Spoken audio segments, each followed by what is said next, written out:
কত খুশি দেখো এসে বসে আছে বাবা মুখটা কেঁপে উঠেছে দাঁড়া দরজাটা খোলো এসেছি দাঁড়া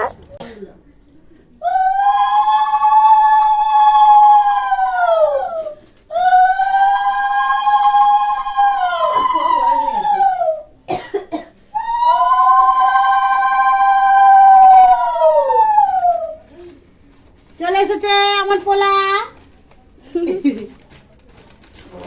আমি ভাবছি কেউ তো ফেলুক এরকম কয়জন আশা করে থাকে বলো আমি ভাবছি কখন ফেলবে কেউ কি ফেলবে না যাকে আমার আশা পূরণ হয়েছে তোমার থেকে বেশি আমার আশা পুরো হ্যাঁ এটা ঢাকছে না কেন ঢাকবে না কার্তিক দেখো চাইছে না হাতে চিঠিটা পড় না থাক চিঠিটা পরে পড়বো তোর বাবা বন্ধুরা আমার ছেলে আমার বাড়ি চলে এসেছে